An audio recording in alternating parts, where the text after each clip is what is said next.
Hello folks, I'm the generally beautiful and moronic hack, and as you can see, I have here part 4 of the Blood and Thunder storyline for Thor. So this is Warlock in the Infinity Watch number 23.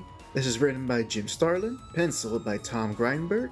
This is also inked by Bob Ahmed and Harry Candelario, color by Ian Laughlin, and edited by Craig Anderson.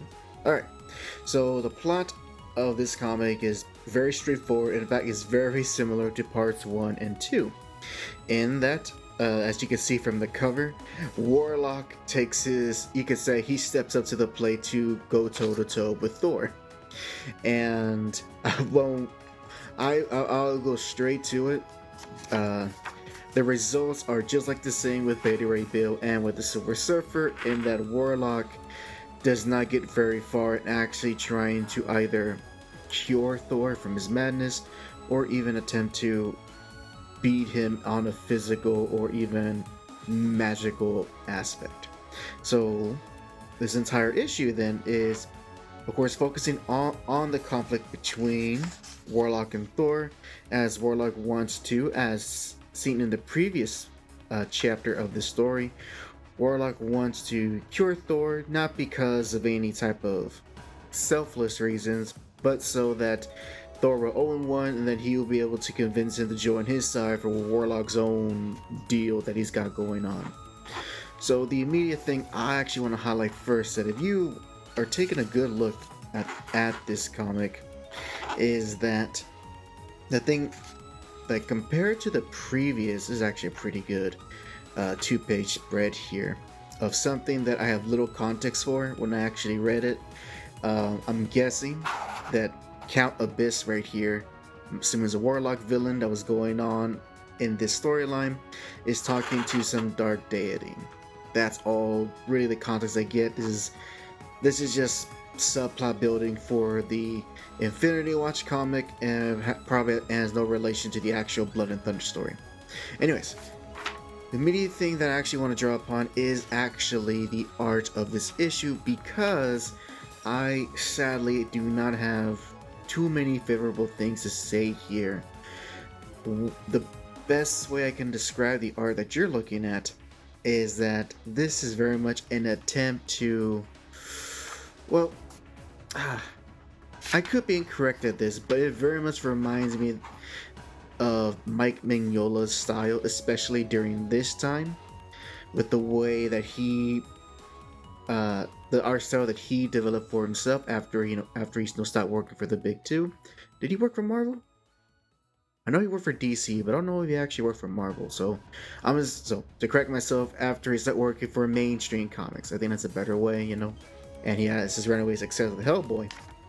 The artists here, Tom Grindberg, and especially the inkers, Ahmed and Candelario, they really try to emulate that Mignola style, and unfortunately I don't think it works for this. This is not to say that the artists are not talented to pull off a Mignola, but with something as very specific style to Mignola's, it's very difficult to achieve that same level of success if you're not the artists themselves. And unfortunately, this just shows that they can't really pull it off.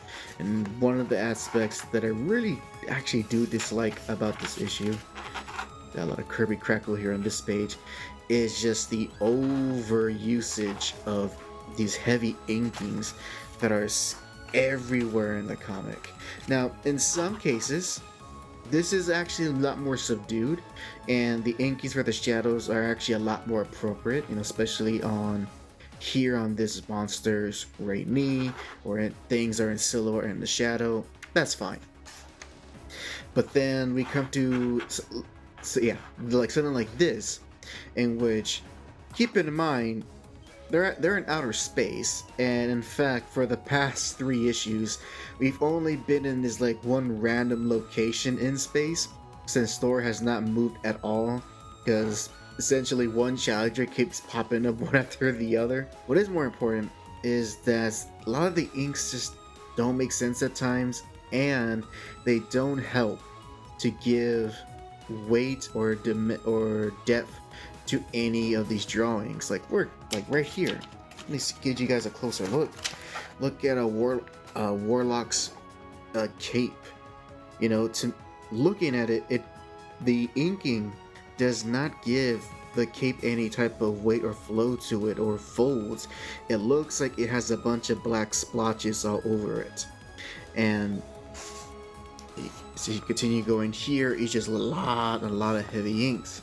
And I'm not sure if this is a artistic decision or if maybe, actually no, it probably is an artistic decision considering there's 2 inkers for this comic, and considering how much inks are used, I think I understand why. You know, you gotta get these book out within under a month, so they probably needed an extra help for all of this inking, especially this other double page spread here, which with all the Kirby Crackle and Thor showing off his awesome might would be a cool page, but I'm distracted mostly by the anatomy going on.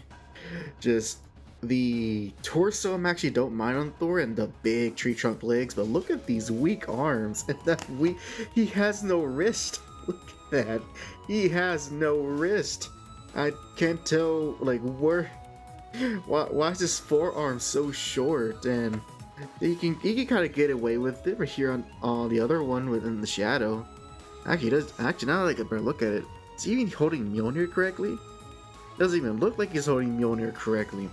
And then we look at here at Warlock and Silver Surfer, and they are just, you know, they're not very muscular characters. They're actually very slim, and they're given these weird bodies to work with. I don't understand it. It's just very weird, and maybe this is a result of trying to get this book out in time.